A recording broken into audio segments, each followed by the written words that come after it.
സുഹൃത്തുക്കളെ, ഇമാം അബൂ ഹനീഫ റളിയല്ലാഹു അൻഹുവിനെ ഭരണാധികാരികളിൽ ഒരാളെ വിളിച്ചു. കാരണം എന്താണ്? വിളിക്കാൻ കാരണം സ്വപ്നത്തിൽ കണ്ടു മലക്കുൽ മൗത്തിനെ. ആ ഖലീഫ മലക്കുൽ മൗത്തിനോട് ചോദിച്ചു, ഞാൻ ഇനി എത്ര കൊല്ലം ജീവിക്കാൻ ബാക്കിയുണ്ട്? നല്ല ചോദ്യമാണ്, കിട്ടിയ ചാൻസ് ചോദിച്ചതാ. ചോദിച്ച് പുറത്താരോടുമല്ല, പിന്നെ നമ്മളെ റൂഹ് പിടിക്കുന്ന മലക്കിനോടാണ് ചോദിച്ചത്. എനിക്ക് എത്ര ദിവസം ബാക്കിയുണ്ട്? മലക്കുൽ മൗത്ത് ഇങ്ങനെ കാണിച്ചു കൊടുത്തു. അങ്ങനെ കാണിച്ചു കൊടുത്തപ്പോ ആലിമീങ്ങളിൽ പലരോടും അന്വേഷിച്ചു. ആലിമീങ്ങൾ ചിലര് പറഞ്ഞു, അതെ നിങ്ങൾ 5 കൊല്ലം ജീവിക്കുമെന്നാണ്. വേറെ ചിലര് പറഞ്ഞു 5 മാസം ജീവിക്കൂന്നാണ്. വേറെ ചിലർ പറഞ്ഞു 5 ആഴ്ച ജീവിക്കൂന്നാണ്. മലക്കുൽ മൗത്ത് ഇങ്ങനെയാ കാണിച്ചു കൊടുത്തത്. എന്താണ് അതിന്റെ വ്യാഖ്യാനമെന്നാ അറിയേണ്ടത്. ആരും കൃത്യമായി പറയുന്നില്ല.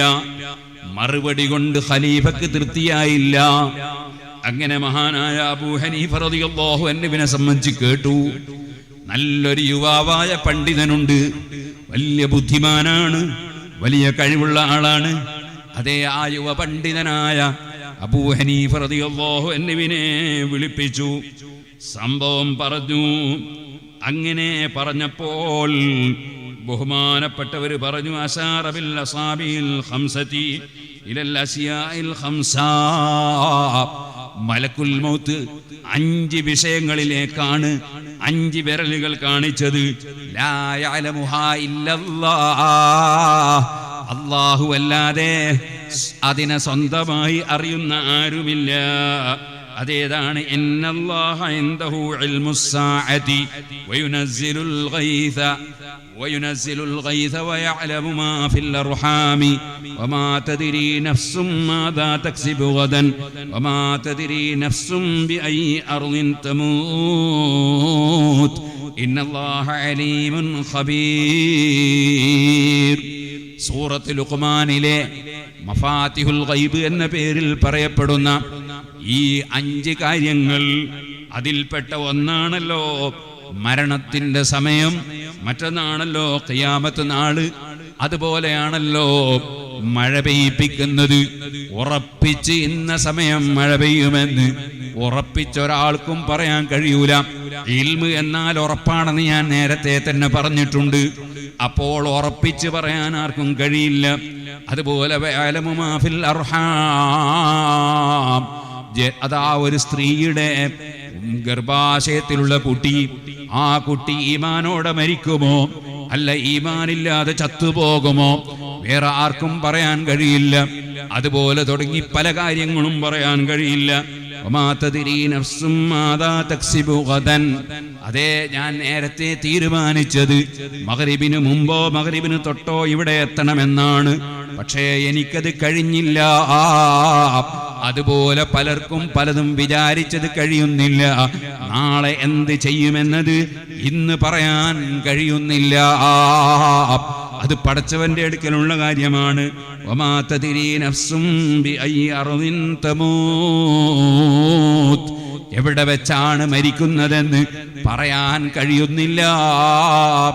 ഇങ്ങനെ പറയാൻ കഴിയാത്ത അതേ ചില കാര്യങ്ങളുണ്ട്. അങ്ങനെയുള്ള 5 കാര്യങ്ങളിൽ പെട്ടതാണെന്നാണ് ആ മലക്കുൽ മൗത്ത് നിങ്ങൾക്ക് 5 വിരൽ കാണിച്ചതിന്റെ അർത്ഥമെന്ന് ഇമാം അബൂ ഹനീഫ റളിയല്ലാഹു അൻഹു വിശദീകരിച്ചപ്പോൾ ഫതാബ വഖ്തുൽ ഖലീഫ, ആ ഭരണാധികാരിക്ക് വളരെ സന്തോഷമായി പോയി.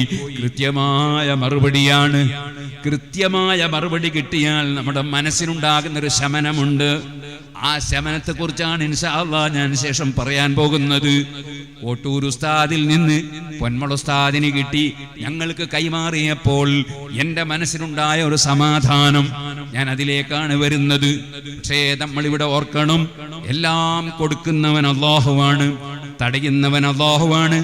ആ അല്ലാഹുവിൽ ഒരു സംശയത്തിനും ബുദ്ധിയുള്ളവൻ അവകാശമില്ല. ബുദ്ധിയില്ലാത്തവനോട് പറഞ്ഞിട്ട് എന്താണ് കാര്യം? അല്ലേ സവാഉൻ അലൈഹിം അഅൻദർതഹും അം ലം തുൻദിർഹും ലാ യുഅ്മിനൂൻ ഖതമല്ലാഹു അലാ ഖുലൂബിഹിം വഅലാ സംഇഹിം വഅലാ അബ്സാരിഹിം ഗിശാവ. അതേ അവർക്കൊന്നും പറഞ്ഞിട്ട് കാര്യമില്ല. ഞാൻ ഈ അടുത്ത് UAE പോയപ്പോ എനിക്കൊരു ആള് ഒരു ക്ലിപ്പ് അയച്ചു തന്നു. ആ ക്ലിപ്പിൽ ഒരു ചെറുപ്പക്കാരൻ ഒരു അഡ്വക്കേറ്റിനോട് ചോദിക്കുന്ന ചോദ്യമാണ്. ആ അഡ്വക്കേറ്റ് പറഞ്ഞു, നിന്നെ ഇബിലീസ് പറ്റിച്ചതാണ്, ഇബിലീസ് പറ്റിച്ചതാണ്. ഉടനെ ആ ചെറുപ്പക്കാരന്റെ മറുപടി എന്താണെന്നറിയോ? ഇബിലീസാണ് പടച്ചവനേക്കാൾ നല്ലത്. ഈ ചെറുപ്പക്കാരൻ പറയാണ്, അവനൊരു മുസ്ലിമിന്റെ പേര്, ബാപ്പയും ഉമ്മയും മുസ്ലിമിന്റെ പേരിട്ടതാണ് അവന്. പക്ഷേ അവനതാ തീരെ ബുദ്ധിയില്ലാത്തത് കൊണ്ട് അള്ളാഹുവിനെ ചോദ്യം ചെയ്യുന്നു. അള്ളാഹു കാക്കട്ടെ, പിഴച്ചു പോയവർക്ക് അല്ലാഹു ഹിദായത്തിന്റെ വെളിച്ചം കൊടുക്കട്ടെ. ഇവനെന്താ പറഞ്ഞതെന്നറിയോ? ഇബ്ലീസാണ് പടച്ചവനേക്കാൾ നല്ലത് എന്നതിന് അവന്റെ വകയിൽ തെളിവ് പറയാണ്. എല്ലാ പിഴച്ചവരും തെളിവ് പറയും, അത് ഇബ്ലീസും പറയും, എല്ലാവരും തെളിവ് പറയും. പക്ഷേ തെളിവിന് വെളിവുണ്ടാവൂല. അവിടെയാണ് വിഷയം. തെളിവിന് വെളിവുണ്ടാകൂല. ഇബ്ലീസാണ് പടച്ചവനേക്കാൾ നല്ലത് എന്ന് പറയുന്നവൻ എന്താ അവന് കാരണം പറഞ്ഞു എന്നറിയോ? അവൻ പറയാണ്, ഇബ്രാഹിം നബി അലൈഹിസ്സലാമിനോട് പടച്ചവൻ സ്വന്തം മകനെ അറുക്കാൻ പറഞ്ഞില്ലേ? അത് വല്ലാത്ത തെറ്റല്ലേ, സ്വന്തം മകനെ അറുക്കുക എന്നത്? ഇബ്ലീസ് പറഞ്ഞു അറുക്കണ്ട. അപ്പൊ പടച്ചവനേക്കാൾ പക്വതയുള്ളത് ഇബ്ലീസിനല്ലേ? കാരണം ഇബ്ലീസ് അറക്കണ്ടെന്നാ പറഞ്ഞത്, മകനെ അറക്കാനാ പടച്ചവൻ പറഞ്ഞത്. പടച്ചവനേക്കാൾ വിവരവും പക്വതയും ഇബ്ലീസിനല്ലേ? ഇതാണ് ഈ മനുഷ്യന്റെ ചോദ്യം. സുബ്ഹാനല്ലാഹ്, എനിക്ക് വലിയ സങ്കടമായി പോയി. അതിന് മറുപടി പറയാൻ ആ അഡ്വക്കേറ്റിന് കഴിഞ്ഞില്ല. ഇവിടെയാണ് പണ്ഡിതന്മാരെ മഹത്വം നമ്മൾ മനസ്സിലാക്കേണ്ടത്. പരിശുദ്ധ ദീനുൽ ഇസ്ലാമിന്റെ വിശ്വാസം ഇവിടെ നിലനിർത്തണമെങ്കിൽ പണ്ഡിതന്മാര് വേണം. അവരാണ് യഥാർത്ഥത്തിൽ യോദ്ധാക്കൾ. ഏത് യോദ്ധാക്കൾ എന്നറിയോ? വാളും കുന്തവും എടുത്തു ഇറങ്ങുന്ന യോദ്ധാക്കളല്ല. പരിശുദ്ധ ഇസ്ലാമിനെതിരെ, പരിശുദ്ധമായ ദീനിനെതിരെ ഏത് യുക്തിവാദി വന്നാലും, ഏത് നിരീശ്വരവാദി വന്നാലും, ഏത് പുത്തൻവാദി വന്നാലും ഇസ്ലാമിനെ ചോദ്യം ചെയ്യുന്നവരെ നേരിടാനുള്ള യോദ്ധാക്കൾ പണ്ഡിതന്മാരാണ്. ആ യോദ്ധാക്കളെ വാർത്തെടുക്കുന്നവരാണ് നമ്മുടെ മുദർരിസുമാർ. അത്തരം മുദർരിസുമാർക്ക് വലിയ സ്ഥാനമുണ്ട്. ആരും അതിൽ സംശയിക്കണ്ട. പ്രസംഗമെന്ന് പറയുന്നത് അത് കുറച്ച് വായിച്ച് പഠിച്ചാൽ കഴിയുന്ന കാര്യമാണ്. വേണ്ട, വേറൊരു പ്രാസംഗികന്റെ പ്രസംഗം കേട്ടുപഠിച്ചാലും പ്രസംഗിക്കാൻ കഴിഞ്ഞേക്കും. അതേ സമയത്ത് ദർസ് നടത്തണമെങ്കിൽ അത് മതിയാകൂല. കിതാബിൽ നല്ല അറിവ് വേണം. കാരണം എന്താണ്? പഠിച്ചു വളർന്ന കുട്ടികൾ, ചെറുപ്പക്കാർ, അവര് ഓരോന്നോരോരോ ചോദ്യം ചോദിക്കും. ഇവിടെ എന്തേ ഇങ്ങനെ, അവിടെ എന്തേ അങ്ങനെ, ആ ഹദീസിൽ അങ്ങനെയാണല്ലോ, ഈ ഹദീസിൽ ഇങ്ങനെയാണല്ലോ, ആ ആയത്തിൽ അങ്ങനെയാണല്ലോ, ഈ ആയത്തിൽ ഇങ്ങനെയാണല്ലോ, യുക്തിവാദി ഇങ്ങനെ ചോദിക്കുന്നുണ്ടല്ലോ, നിരീശ്വരവാദി അങ്ങനെ ചോദിക്കുന്നുണ്ടല്ലോ, പുത്തൻവാദി അങ്ങനെ പറയുന്നുണ്ടല്ലോ. ഇതിനെല്ലാം മറുപടി പറയണം മുദരിസ്. ഓരോന്നും പറഞ്ഞ് ശിഫ നൽകണം, ശമനം ലഭിക്കുന്ന മറുപടി പറയണം. ഇല്ലെങ്കിൽ കുട്ടികൾ ഓരോന്നോരോന്ന് കൊഴിഞ്ഞു പോകും. പിന്നെ ദർസ് ഉണ്ടാവൂല, മുദരിസ് മാത്രമായി പോകും. അല്ലേ? അപ്പൊ ശരിക്ക് കിതാബ് ദർസ് നടത്തുന്ന മുദരിസന്മാർക്ക്, അവർക്കാണ് ഇവിടെ ദീനിന്റെ ഇൽമ് ശരിക്ക് മനസ്സിലാക്കാനും പറയാനും സാധിക്കുന്നത് അവർക്കാണ്. അതുകൊണ്ട് തന്നെ നല്ല മുദരിസുമാരായ ആലിമീങ്ങൾ പലരും നമുക്ക് നഷ്ടപ്പെട്ടു പോയി. അല്ലാഹുവേ, ബാക്കിയുള്ളവർക്ക് നീ ദീർഘായുസ്സും തൗഫീഖും ആരോഗ്യത്തോടെ നൽകണം അല്ലാഹ്. സുബ്ഹാനല്ലാഹ്, ഞാനിങ്ങനെ ആലോചിച്ചു, ഈ വിഡ്ഢിയുടെ ചോദ്യം എത്ര ബാലിശമാണ്, ദുർബലമാണ്. കാരണം അവൻ ആ സംഭവം പഠിച്ചില്ല. ഇബ്രാഹിം നബി അലൈഹിസ്സലാത്തു വസ്സലാം കുട്ടിയെ അറുക്കാൻ വേണ്ടിയാണോ അല്ലാഹു തആല ഇബ്രാഹിം നബി അലൈഹിസ്സലാമിന് അറുക്കണമെന്ന കൽപ്പന കൊടുത്തത്? ഒരിക്കലും അല്ല.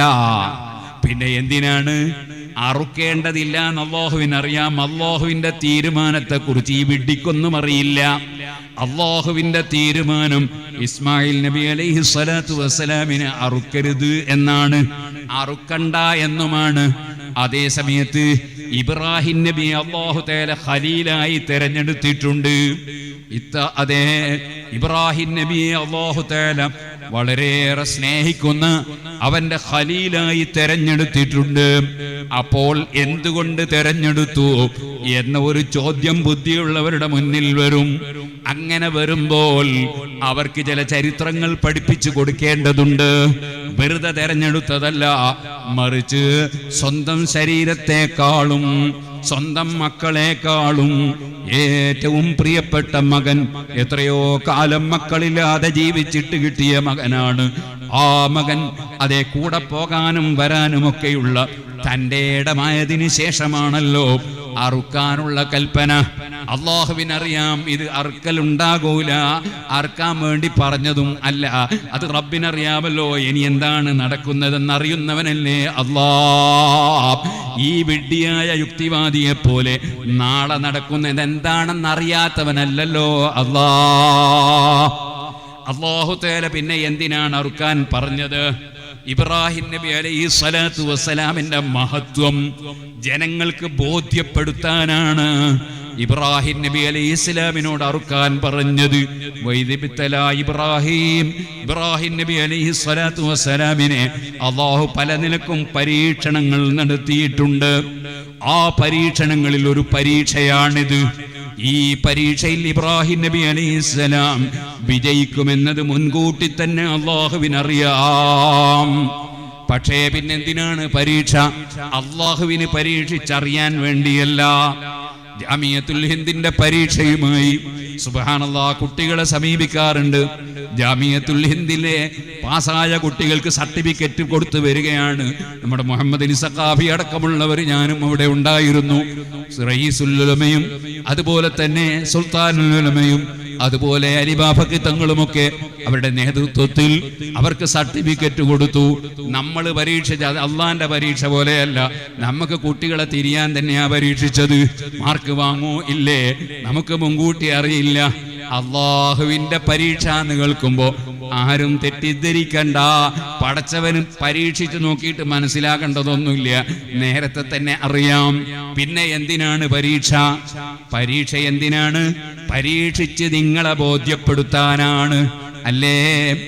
തബാറകല്ലദീ ബിയദിഹിൽ മുൽക്ക് വഹുവ അലാ കുല്ലി ശൈഇൻ ഖദീർ അല്ലദീ ഖലഖൽ മൗത വൽ ഹയാത ലിയബ്ലുവകും. നിങ്ങളെ പരീക്ഷിക്കാനാണ് ജീവിതവും മരണവും ഒക്കെ തന്നിട്ടുള്ളത്. എന്തിനാ പരീക്ഷിക്കുന്നത്? പരീക്ഷിക്കുന്നത് നിങ്ങളെ തന്നെ ബോധ്യപ്പെടുത്താനാണ്. ചിലരെ സ്വർഗത്തിൽ കടത്തുന്നുണ്ട് നാളെ, ചിലരെ നരകത്തിൽ കടത്തുന്നുണ്ട് നാളെ. അപ്പോൾ എന്നെ എന്തുകൊണ്ട് നരകത്തിൽ കടത്തി, എന്നെ എന്തുകൊണ്ട് സ്വർഗത്തിൽ കടത്തി, അവനെ എന്തുകൊണ്ട് സ്വർഗത്തിൽ കടത്തി, അവനെ എന്തുകൊണ്ട് നരകത്തിൽ കടത്തി? അങ്ങനെ ഒരു ചോദ്യത്തിനൊരവകാശം വേണ്ട. ശരിക്ക് പരീക്ഷിച്ചിട്ട് ഇവൻ നരകാവകാശിയായവൻ തന്നെയാണ്, ഇവൻ സ്വർഗാവകാശി തന്നെയാണ് എന്ന് ബോധ്യപ്പെടുത്തുന്നുണ്ട് റബ്ബ്. ആ ബോധ്യപ്പെടുത്തൽ എത്രത്തോളം എന്തുണ്ടറിയോ? തൂക്കി നോക്കുന്നുണ്ട്.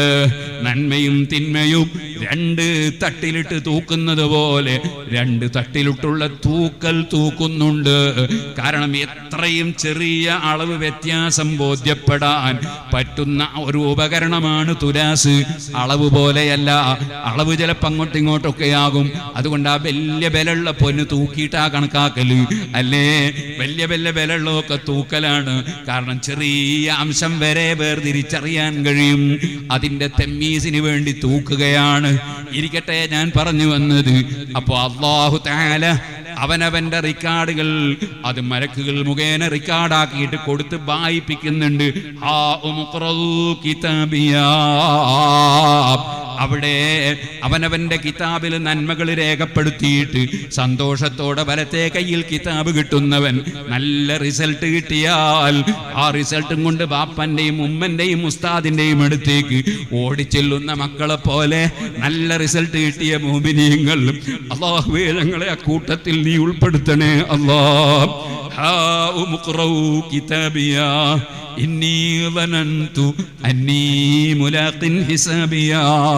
എനിക്കിങ്ങനെ ഒരു കണക്ക് ചോദ്യമൊക്കെ ഉണ്ടെന്ന് ഞാൻ നേരത്തെ ഉറപ്പിച്ചവനായിരുന്നു. അതനുസരിച്ച് ജീവിതം കെട്ടിപ്പടുത്തവനാണ് ഞാൻ, അതനുസരിച്ച് വിശ്വസിച്ചവനാണ് ഞാൻ. നിങ്ങളൊന്ന് നോക്കൂ എന്റെ റിസൾട്ട് എന്ന് പറഞ്ഞ് റിസൾട്ട് കാണിച്ചു കൊടുക്കുന്ന ഒരു രംഗം പടച്ചവന്റെ കോടതിയിലുണ്ട്. നന്മ തിന്മകൾ തൂക്കിയിട്ട് ബോധ്യപ്പെടുത്തുന്ന രംഗങ്ങളുണ്ട്. അപ്പൊ അള്ളാഹുവിന്റെ പരീക്ഷണം എന്ന് പറയുന്നത് അത് വെറുതെയുള്ളതല്ല, നമ്മളെ ബോധ്യപ്പെടുത്താനാണ്, പടച്ചവൻ അറിയാൻ വേണ്ടിയല്ല. അതാണല്ലോ മുതഅല്ലിമീങ്ങളെ ഇൽമ മുശാഹദത്തിൻ എന്ന് നമ്മൾ സാധാരണ തഫ്സീർ ഓതുമ്പോൾ ഓതാറുണ്ടല്ലോ. ഇരിക്കട്ടെ, പറഞ്ഞു വന്നത് ഇബ്രാഹിം നബി അലൈഹി സ്വലാത്തു വസ്സലാമിനെ അല്ലാഹു തആല പരീക്ഷിക്കുകയാണ്. എന്താണ്? മറ്റുള്ളവർക്ക് ഇബ്രാഹിം നബിയുടെ മഹത്വം അറിയിക്കണം. നിങ്ങൾ കണ്ടില്ലേ, ജുനൈദുൽ ബഗ്ദാദി റളിയല്ലാഹു അൻഹുവിന്റെ കൂടെ കുറെ മുതഅല്ലിമീങ്ങൾ പഠിക്കുന്നു.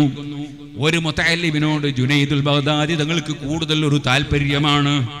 അപ്പൊ മറ്റുള്ള കുട്ടികൾക്കൊക്കെ അതിലൊരു ചെറിയ കണ്ണുകടി. എന്തേ അവനോട് മാത്രം ഇങ്ങനെ ഉസ്താദിന്റെ ഒരു താല്പര്യം? ജുനൈദുൽ ബഗ്ദാദി തങ്ങൾ മനസ്സിലാക്കി, ഇതൊന്ന് ബോധ്യപ്പെടുത്തണം. ജുനൈദുൽ ബഗ്ദാദി റളിയല്ലാഹു അൻഹു കുട്ടികളെ ഓരോരുത്തരെയും വിളിച്ചു. എന്നിട്ടോ ഒരു 20 കോഴികൾ വാങ്ങിക്കൊണ്ടുവന്നു. ആ 20 കോഴികൾ ഓരോ കുട്ടിയുടെയും കയ്യിൽ കൊടുത്തു. എന്നിട്ട് പറഞ്ഞു, മക്കളെ, നിങ്ങളെല്ലാം ഈ കോഴിയെ കൊണ്ടുപോയി ആരും കാണാത്ത ഒരു സ്ഥലത്ത് നിന്ന് അറുത്തിട്ട് കൊണ്ടുവരണം. ഓരോ കുട്ടികളും കോഴിയെയും വാങ്ങിപ്പോയി. 19 ആളും കോഴിയെ അറുത്തുകൊണ്ടുവന്നു. ആരും കാണാത്ത സ്ഥലത്ത് വെച്ച് അറുത്തുകൊണ്ടുവന്നു. 20ാമത്തെ കുട്ടി കോഴിയെ അറുക്കാതെ കൊണ്ടുവന്നു. എന്താ മോനെ അറുക്കാൻ പറഞ്ഞിട്ട് അറുക്കാതിരുന്നത്? ഉസ്താദേ, ഞാൻ പല സ്ഥലത്തും ചെന്ന് നോക്കി, എവിടെ ചെന്ന് നോക്കുമ്പോഴും അള്ള കാണുന്നുണ്ട്. അള്ള കാണാത്ത ഒരൊറ്റ സ്ഥലവും ഞാൻ കണ്ടെത്തിയില്ല. ഞാൻ ജീവനോടെ കൊണ്ടുവന്നു. ജുനൈദുൽ ബഗ്ദാദി തങ്ങൾ ബാക്കിയുള്ള കുട്ടികളോട് പറഞ്ഞു, മക്കളെ, ഇപ്പൊ നിങ്ങൾക്ക് മനസ്സിലായോ ആ കുട്ടിയോട് എനിക്ക് എന്തുകൊണ്ടാണ് താല്പര്യമെന്ന്? അതേ, എന്താണ് ഇഹ്സാൻ?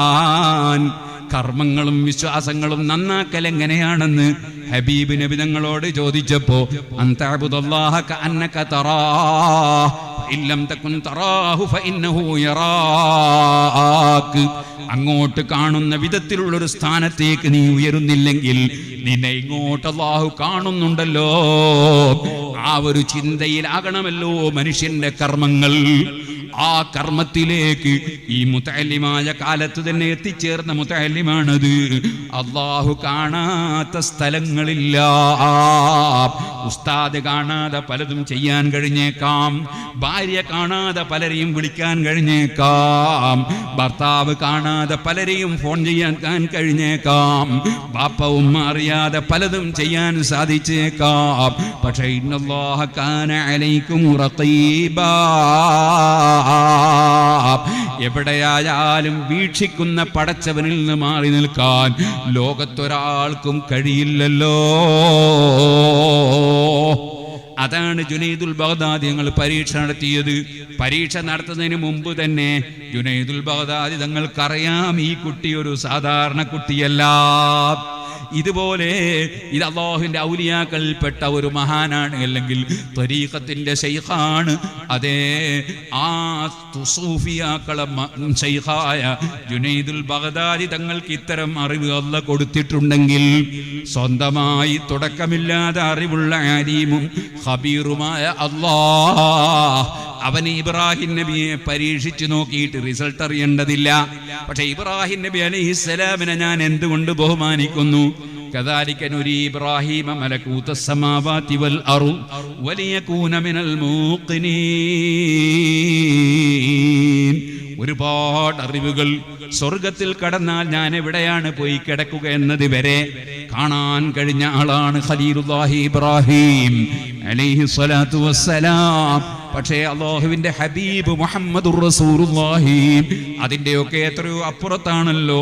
ഫഖന്നബിയീന ഫീ ഖൽഖിൻ വഫീ ഖുലൂഖി വലം യുദാനുഹു ഫീ ഇൽമിൻ വലാ കറമി വകുല്ലുഹും മിർ റസൂലില്ലാഹി മുൽതമിസു വർഫം മിനൽ ബഹരി ഔ റസ്ഫം മിനദ്ദിയമി. مولاي صلي وسلم دائما أبدا على حبيبك خير الخلق كلهم. ആ ഹബീബ് നബി തങ്ങളിൽ നിന്ന് കിട്ടിയതാണ്. ലോകത്തുള്ള എല്ലാ മഹാന്മാർക്കും അമ്പിയാക്കളക്കടക്കമുള്ള എല്ലാവർക്കും കിട്ടിയ എല്ലാ അറിവുകളും ഇരിക്കട്ടെ. ഇപ്പോൾ ഞാൻ അതിലേക്ക് കടക്കുന്നില്ല. പറഞ്ഞു വന്നത് ആ ഇബ്രാഹിം നബി അലൈഹി സ്വലാത്തു വസ്സലാമിനെ അള്ളാഹു പരീക്ഷിക്കുകയാണ്, മറ്റുള്ളവർക്ക് ബോധ്യപ്പെടുത്താനാണ്. ആ പരീക്ഷ എന്താണ്? പൂർണ്ണമായി അള്ളാഹുവിന് സമർപ്പിക്കുന്നുണ്ടോ? ഇന്ന സ്വലാത്തി വനുസുകി വമഹ്യായ വമമാതി ലില്ലാഹി റബ്ബിൽ ആലമീൻ. ഞാനും നിങ്ങളുമൊക്കെ ചൊല്ലാറുള്ളതാണത്. പക്ഷേ മനസ്സിനോടൊന്ന് ചോദിക്കൂ, ഇത് പറയുന്ന സമയത്ത് പോലും നമ്മുടെ മനസ്സ് വേറെ ഏതെല്ലാമോ ലോകത്താണ്. ഇന്ന സ്വലാത്തി, നിശ്ചയം എന്റെ നിസ്കാരം, വനുസുകി എന്റെ ഇബാദത്ത്, എന്റെ എല്ലാ കാര്യങ്ങളും, വമഹ്യായ വമമാതി എന്റെ ജീവിതവും എന്റെ മരണവും ലില്ലാഹി റബ്ബിൽ ആലമീൻ, റബ്ബുൽ ആലമീനായ അല്ലാഹുവിനാണ്. പുത്തൻവാദികൾ പറഞ്ഞതുപോലെ നേർച്ച അള്ളാഹുവിന് മാത്രം എന്നല്ല, അവർക്കതിനാരാ അധികാരം കൊടുത്തത്?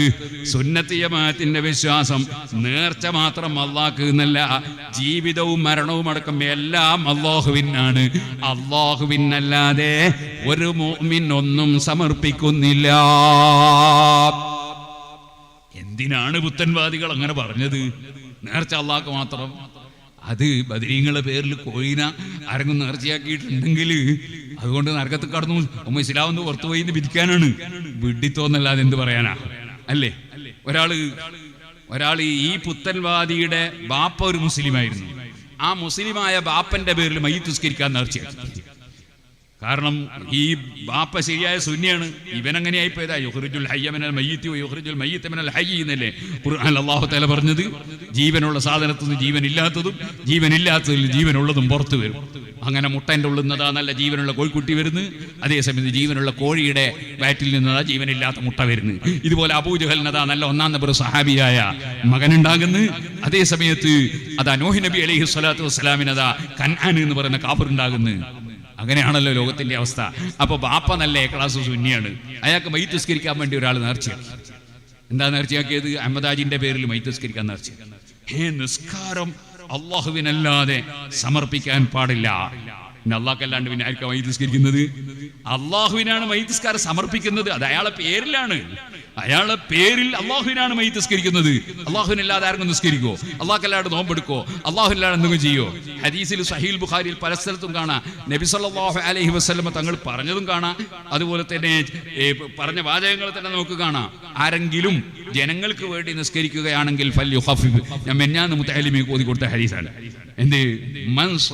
മൻ സല്ലാ ലിന്നാസി ഫൽയുഖഫിഫ് ഔ കമാ ഖാല നബി സല്ലല്ലാഹു അലൈഹി വസല്ലം. മനുഷ്യന്മാർക്ക് വേണ്ടി ആരൊക്കെ നിസ്കരിക്കുകയാണെങ്കിൽ ലഘുവാക്കി നിസ്കരിക്കണം, അധികം നീട്ടരുത്. കാരണം ചിലപ്പോൾ കാലിന് മുട്ടിന് വേദന ഉള്ളവരുണ്ടാവും, ചിലരങ്ങോട്ട് എറണാകുളത്തേക്ക് വണ്ടിക്ക് പോകേണ്ടവരുണ്ടാവും, വേറെ ചില ആളുകൾക്ക് വയസ്സുള്ളവരുണ്ടാവും എന്നൊക്കെ നബി സല്ലല്ലാഹു അലൈഹി വസല്ലം അതേ നിലക്കുള്ള ഉദാഹരണങ്ങൾ പറഞ്ഞുകൊണ്ട് അത് വിവരിക്കുന്നുണ്ട്. അപ്പോൾ ജനങ്ങൾക്ക് വേണ്ടി നിസ്കരിക്കാൻ, ജനങ്ങൾക്ക് വേണ്ടി നിസ്കരിച്ചാൽ കാഫറായി പോകില്ലേ? അപ്പൊ അതിന്റെ അർത്ഥം എന്താണ്? ജനങ്ങൾക്ക് ഇമാമത്ത് നിന്നുകൊണ്ട് നിസ്കരിക്കുക എന്നാ നമ്മളെ തന്നെ പറയലില്ലേ? നിസ്കരിച്ച മൊയ്ലിയാർക്ക് പൈസ തരണമെന്ന്. ആയിരിക്കും നമ്മക്ക് നിസ്കരിച്ച മൊയ്ലിയാർക്ക് പെരുന്നാളിന് പൈസ തരണമെന്ന്. നമ്മളെ പള്ളിയിൽ നമ്മക്ക് നിസ്കരിച്ച മൊയ്ലിയാർ എന്ന് പറയും, നമ്മക്ക് നിസ്കരിച്ച അള്ളാഹ്ക്കല്ലേ. അപ്പോ അതിനർത്ഥം എല്ലാവർക്കും അറിയാം. പക്ഷെ പുത്തൻവാദിയൊക്കെ മലയാളവും മനസ്സിലാവില്ല, അറബിയും മനസ്സിലാവില്ല, ഒന്നും മനസ്സിലാവില്ല. അപ്പൊ അവര് വിചാരിച്ചു എന്ത്? ഈ ഇബാദത്തുകളൊക്കെ അള്ളാഹുവിനല്ല സമർപ്പിക്കുന്നത്, വേറാക്കാണ്. അങ്ങനെയല്ല, എല്ലാ ഇബാദത്തും സമർപ്പിക്കുന്നത് അള്ളാഹുവിനാണ്. കഅബ ശരീഫ് പോയിട്ട് തവാഫ് ചെയ്യുമ്പോൾ ആ തവാഫ് കഅബത്തിനല്ല സമർപ്പിക്കുന്നത്, അള്ളാഹുവിനാണ്. പക്ഷെ കഅബയെ ആദരിക്കൽ അതിലുണ്ട്. കഅബയിലേക്ക് തിരിഞ്ഞ് സുജൂദ് ചെയ്യുമ്പോൾ സുജൂദ് ചെയ്യുന്നത് അള്ളാഹ്ക്കാണ്, കഅബയിലേക്ക് തിരിഞ്ഞിട്ടാന്നേ ഉള്ളൂ. അവിടെ കഅബയെ ആദരിക്കൽ ഉണ്ട്. ഹജറുൽ അസ്വദ് പോയി ചുംബിക്കുമ്പോൾ ആ ചുംബിക്കുന്നത് അള്ളാഹുവിനാണ്. ആ ഹജറുൽ അസ്വദിനെ ആദരിക്കൽ അതിലുണ്ട്. ഉസ്താദ് വരുമ്പോൾ എഴുന്നേറ്റുന്നാല് ആ എഴുന്നേൽക്കുന്നത് അള്ളാഹുവിനാണ് സമർപ്പിക്കുന്നത് ആ ഇബാദത്തിനെ. അതേസമയത്ത് ഉസ്താദിനെ ആദരിക്കൽ അതിലുണ്ട്, ബാപ്പയെ ആദരിക്കൽ ഉണ്ട്. വാസ്തവത്തിൽ അള്ളാഹുവിനാണ് ഇന്ന സ്വലാത്തി വനുസുകി വമഹ്യായ വമമാതി ലില്ലാഹി റബ്ബിൽ ആലമീൻ. റബ്ബുൽ ആലമീനായ അള്ളാഹുവിനാണ് എല്ലാം സമർപ്പിക്കുന്നത്. ആ ഉറങ്ങിപ്പോയാളെ വിളിച്ചോട്ടെ മോനെ. അപ്പോ ഏതെങ്കിലും ഒരാൾ ആ തലക്ക് ഉറങ്ങിയാൽ മൊയ്ലിയാർ ഇങ്ങോട്ടേറ്റും ഉണ്ടാവും, ഇത്തലക്ക് ഉറങ്ങിയാൽ അങ്ങോട്ടേറ്റും ഉണ്ടാവും. അല്ലെങ്കിൽ ആൾക്കാരൊക്കെ ആളിങ്ങനെ നോക്കൂല.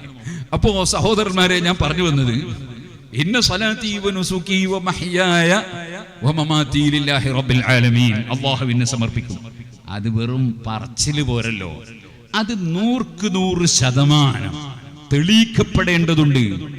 ആ തെളിയിക്കപ്പെടലാണ് ഇബ്രാഹിം നബി അലൈഹി സ്വലാത്തു വസ്സലാമിന് കൊടുത്ത പരീക്ഷണം കൊണ്ട് അല്ലാഹു ഉദ്ദേശിച്ചത് ഇന്ന ഹാദാ ലഹുവൽ ബലാഉൽ മുബീൻ, ഇത് വ്യക്തമായ പരീക്ഷണമാണ്. അതവിടെ തന്നെ പറയുന്നുണ്ട് ഖുർആനിൽ. പക്ഷേ ഈ അല്പജ്ഞാനിയായ യുക്തിവാദി അത് മനസ്സിലാക്കിയിട്ടില്ല. അവൻ വിചാരിക്കുന്നത് അല്ലാഹു തആല പറഞ്ഞത് ഇസ്മായിൽ നബിയെ അറുത്ത് കഷ്ണമാക്കി കണ്ടിട്ട് അല്ലാഹുവിന് അത് നുറുക്കി വെക്കാനാണ് എന്നാണോ യുക്തിവാദി വിചാരിച്ചത്? അല്ല, അറുക്കാൻ വേണ്ടി പറഞ്ഞതല്ല. ഇബ്രാഹിം നബി അലൈഹിസ്സലാമിന്റെ മഹത്വം ലോകത്ത് ബോധ്യപ്പെടുത്താൻ വേണ്ടിയുള്ളൊരു പരീക്ഷയാണ്. അതവിടെ തന്നെ പറഞ്ഞിട്ടുണ്ട്. അതുകൊണ്ടല്ലേ ഇബ്രാഹിം നബി അലൈഹിസ്സലാത്തു വസ്സലാം അതിന് തുനിയുന്നു. അള്ളാഹുവിന് 100% വിധേയപ്പെടാൻ തുനിയുമ്പോൾ അവിടെ മുമ്പൊരിക്കൽ അഹങ്കാരം കാണിച്ച് പെട്ടുപോയ യുക്തിവാദി അവനാണല്ലോ ഇബ്ലീസ്. അവനോട് അല്ലാഹു പറഞ്ഞത് എന്തായിരുന്നു? ഇൽമുള്ള ആദം നബി അലൈഹിസ്സലാമിനെ ബഹുമാനിക്കണം എന്നാണ്. ഇൽമുള്ളവരെ ബഹുമാനിക്കണം എന്ന ആശയം അത് ലോകത്ത് മനുഷ്യനെ പടച്ച അന്ന് തന്നെ അല്ലാഹു പഠിപ്പിച്ചൊരു കാര്യമാണ്.